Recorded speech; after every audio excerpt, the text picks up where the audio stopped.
An issue with asylums during the 1960s was that many patients were actually inmates due to false diagnosis.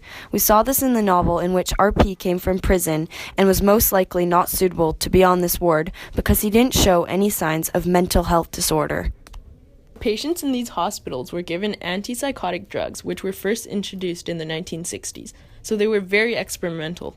In the novel, we saw patients in Nurse Ratched's ward were given lots of drugs, and if they refused, they suffered consequences. They had severe side effects, such as akathisia, which is a constant impulse to be in motion, such as rocking back and forth or always feeling restless, and progressive neurodegenerative illness. Today, it is controversial because some believe that it is controlling rather than treatment for specific symptoms. Lobotomies were first introduced in the 1930s, but were popularized in the 1960s. This treatment was a common practice for over 3 decades. McMurphy had a lobotomy treatment which turned him into a vegetable. Vegetables? That's what I eat at dinner. A lobotomy separated neural passages from the front and back of the brain. It was a procedure performed by talented and highly regarded surgeons. This shows that even the most prestigious medical professionals had a misconception of how to treat mental illness.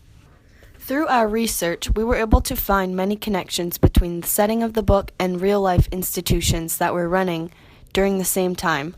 Many patients were actually inmates due to false diagnosis. RP was claiming insanity to avoid the laborious work at his previous prison. Nicola and Amy had explained that it would be highly unlikely to find situations like this today. People have to go through a series of psychological testing to ensure that they are being placed in the appropriate spot. Well, that's a relief. The publication of the Apocalypse, More for the Mind, led to the development of smaller psychiatric hospitals and community clinics. By the end of the 1960s, a program of social and political action was fully implemented. Chief had experienced living in both the old hospital and the newer one, which had a much more welcoming environment. Next, we will move on to how mental health is approached today in comparison to how it is shown in the novel.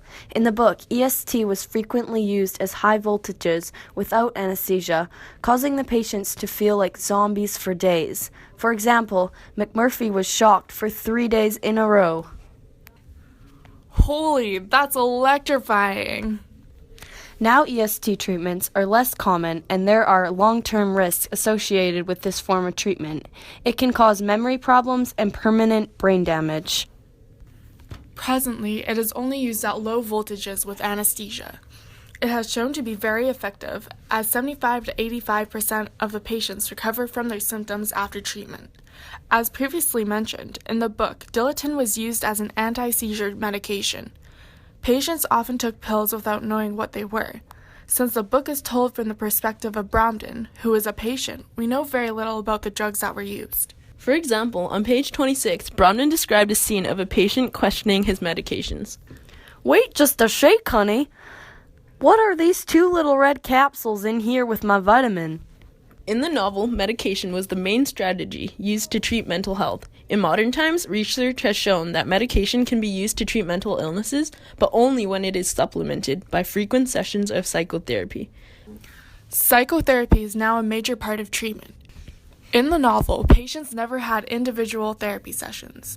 Group therapy sessions were just an opportunity to tear individuals apart until they felt small and powerless. During therapy, the relationship the therapist has with the patient is essential. Patients are trauma-informed, learning about what triggers their mental illness and what can be done to prevent further episodes of trauma. Nowadays, people with mental illnesses are no longer placed into asylums, and most asylums have closed down. In the novel, many of the patients voluntarily checked themselves into the ward. Others, such as Scanlon and McMurphy, were committed. Currently, the most common approach is to have people with mental illness continue living in their homes. Patients go for their therapy treatments regularly, but stay at home to continue living a normal lifestyle. This allows people to have support of their family and friends at all times. It also enables the person to work and run everyday errands on their own, preventing them from feeling isolated from society. In the novel, occupational training and preparation for returning into society was extremely limited. The only patient job we saw was a lifeguard at the pool. He had been in the institution for 10 years, and his job did not give him the opportunity to leave the hospital. In fact, the purpose of the scene was to emphasize how difficult it was for him to leave this institution, and was pivotal for RP, who realized that he too might never assimilate back into the community.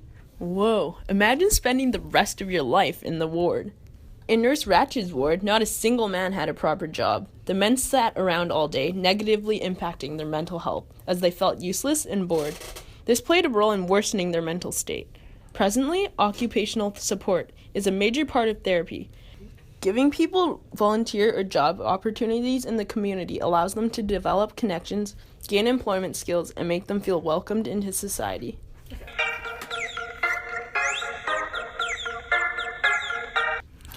Even though we don't have harsh mental institutions today, our present-day society still reflects the mental control people can have over one another and how influential, powerful people can be.